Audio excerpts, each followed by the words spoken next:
On Saturday morning, I attempted to do something simple, order flowers for a friend. It should have been a quick 10-minute task, but what happened was the most despicable and unbelievable example of non-selling and people hating money that I've ever experienced in my life. Since my friend lives too far for my regular florist to deliver, and because I needed them delivered that day, I used Google Maps to find a flower shop close to his house. Surprisingly, he has 10 flower shops within a 5-mile radius of his home. I'm both surprised there are that many in such a small neighborhood and delighted, thinking this is going to be easy. The first shop's website I visit has no phone number, none. I go to the bottom of the site, look for a contact us or similar page and come up empty, only an inquiry form. Stunning. I click off and go back to the search. The second shop I click on says they open at 9 a.m. on their Google business profile. I call at 9:20 a.m. and it goes straight to voicemail. I go to the website and discover it's not open on weekends, which is nuts for a flower shop. It's only open Monday through Friday, 10 a.m. to 3 p.m.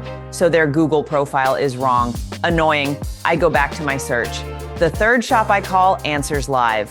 When I tell them what I need with the location of the delivery, they put me on hold to see if they can deliver same day. After 5 minutes on hold, another guy gets on the phone and says, "How can I help you?"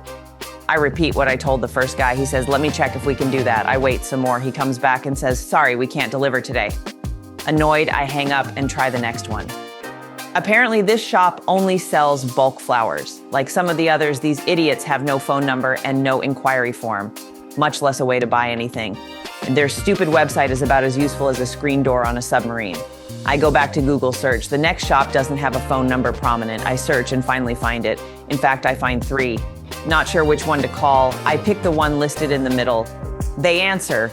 I tell them what I need, but they say don't do same-day delivery, even though they are literally 1 mile away from where I need it delivered. They could walk there. She continues on to say that if I want something that day, I have to come in and pick it up. I tell her I do not want that. I want it delivered and offer to pay double the delivery fee and give the driver a big tip. She insists that they can only do pickup. I hang up.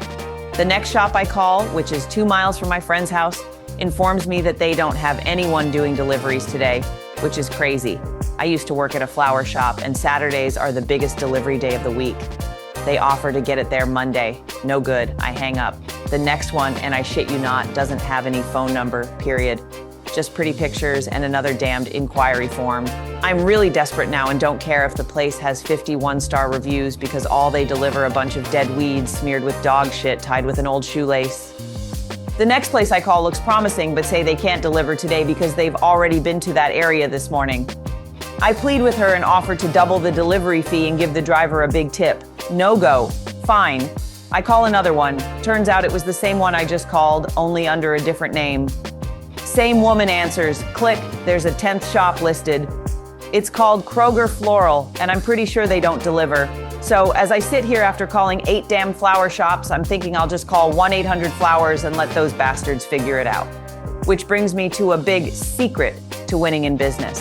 And the reason 1-800-Flowers grew to be a $2 billion organization, while millions of local flower shops across the country who arguably do a better job and deliver more value can't grow or make any money. You ready for it? Here it is. Jim McCann made it easy for someone to give him money. Jim McCann started out with a single locally owned flower shop he bought for $10,000 cash. But instead of doing what all the other flower shop owners did, he innovated the buying process, pioneering online ordering during a time when e-commerce was just taking hold. He also bought the 1-800-Flowers phone number and promoted the hell out of it being a simple and easy way to get flowers and gifts delivered to anyone anywhere across the U.S. He didn't promote his flowers were better, they were the same as everyone else, or that his arrangements were more beautiful than what you'd get from his competition. They weren't. He couldn't promise that his designers were some of the best in the country, or that they would be cheaper or deliver more for the money. In fact, they didn't deliver as much value because they often took a cut and passed on the balance to a local shop to fulfill. The product was the same or even a little worse than what you could get if you just called a local shop. He simply made it easy to do business with him. Just this week, I had a disgruntled member quit our program stating, "My market is saturated with MSPs and the marketing doesn't work in his area anymore. I'd bet my house if I called the MSPs and IT services firms in his area, I'd experience a similar shit show of non-selling and dysfunctional service just like the flower shop experience. And I bet you $1 to a donut he's one of the worst offenders of the bunch. Here's a question for you. How easy is it for a potential prospect to give you money when I call? How easy is it to get to someone on the phone who can actually help me? How quickly do you follow up? How easy is it to get a quote and get someone out to my office to provide support? Sometimes you don't need a gloriously strategic, unique selling proposition. You just need to know how to pick up the damn phone and take someone's money.